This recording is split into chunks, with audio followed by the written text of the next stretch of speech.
Good morning mga master! Anong good morning? Hapon na kaya? Naku, ang lakas mo talaga mambasan. Dito nga mga master ay hapon na nga tayo nakalabas ng bahay. Kaya naisip natin na magtatanggal kape na lang tayo.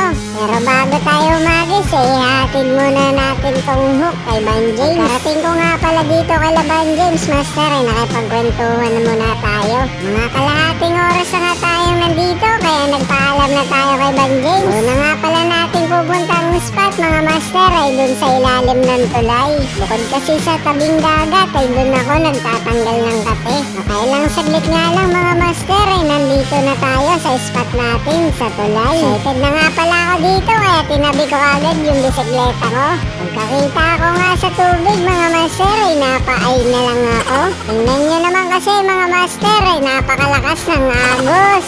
Hindi na nga pala ako nag-aksaya ng oras dito kaya umalis agad ako. Naisip ko nga puntahan dito yung spot sa tabing dagat. Yun nga pala tayo pupunta mga master sa may tindig bahay. Yun nga palang spot na yun mga master ay pinag-aasuhusan namin. Kaya nga mga master hindi na tayo nag-expect na makakahuli tayo dito dahil magkakasting lang naman tayo. Ang goal lang naman natin mga master ay basta makapaghagis lang hanggang mapagod. Dito nga mga master ay binuhat ko na yung aking bisikleta. Hindi na talaga siguro nawawalan ng tubig dito kasi sa tuwing pumupunta ako dito laging meron. Dito nga mga master ay natatanaw na natin yung dagat. Ewan ko ba mga master, sa tuwing nakakakita ako ng dagat nabubuhay yung dugo ko. Pagkatabi nga natin ng bisikleta mga master ay agad tayong tumungo sa dagat para makapag-agis. Unang hagis pa nga lang natin mga master ay shoutout kay Levi Madara. Parang uchiha lang ah. Shoutout din kay JDL, JBill.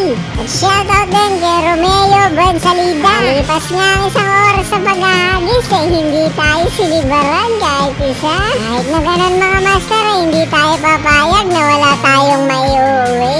Kaya inayos na natin yung gamit natin mga master para pumunta doon sa kasunod na spot. Kaso nga lang nakita natin doon punong ito.